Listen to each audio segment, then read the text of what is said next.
রাজধানী উত্তরায় বিমান বাহিনীর একটি যুদ্ধ বিমান বিধ্বস্ত হওয়ার ঘটনায় নিহত শিক্ষার্থী তানভীর আহমেদের লাশবাহী অ্যাম্বুলেন্স মহাসড়কে উল্টে গেছে বলে জানা গেছে।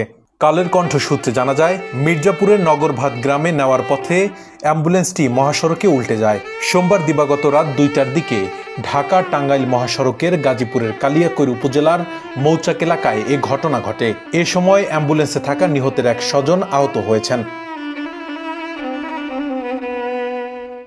নিহত শিক্ষার্থী তানভীর আহমেদ টাঙ্গাইলের মির্জাপুর উপজেলার নগরভাত গ্রাম এলাকার রুবেল মিয়ার ছেলে। প্রত্যক্ষদর্শী ও পুলিশ সূত্রে জানা যায়, গতকাল মাইলস্টোন স্কুল অ্যান্ড কলেজে বিমান দুর্ঘটনায় 8ম শ্রেণীর শিক্ষার্থী তানভীর নিহত হয়। পরে রাতে হাসপাতালে আইনগত প্রক্রিয়া শেষে তার স্বজনরা নিহতের মরদেহ একটি লাশবাহী অ্যাম্বুলেন্স নিয়ে গ্রামের বাড়ি টাঙ্গাইলের মির্জাপুরে রওনা হন। রাত 2টার দিকে লাশবাহী গাড়িটি কালিয়াকৈর উপজেলার মৌচাক এলাকায় পৌঁছালে ঢাকা টাঙ্গাইল মহাসড়কের সড়ক বিভাজকের সঙ্গে ধাক্কা লেগে উল্টে যায়।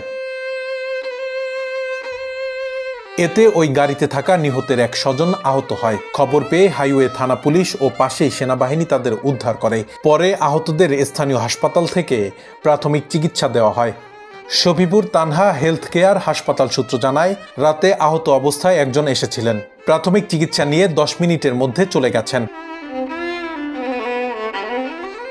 মৌচাক পুলিশ ফাঁড়ির ইনচার্জ আব্দুস সেলিম বলেন, বিমান বিধ্বস্ত হওয়ার ঘটনায় শিক্ষার্থী তানভীর আহমেদের লাশবাহী অ্যাম্বুলেন্স কালিয়াকৈরের মৌচাক এলাকায় সড়ক বিভাজনের সাথে ধাক্কা লেগে উল্টে যায়। পরে খবর পেয়ে তাৎক্ষণিক ঘটনাস্থলে সেনাবাহিনী পুলিশ এসে অন্য একটি অ্যাম্বুলেন্সে করে তানভীরের মরদেহ টাঙ্গাইলের মির্জাপুর গ্রামের বাড়িতে পাঠিয়ে দেওয়া হয়।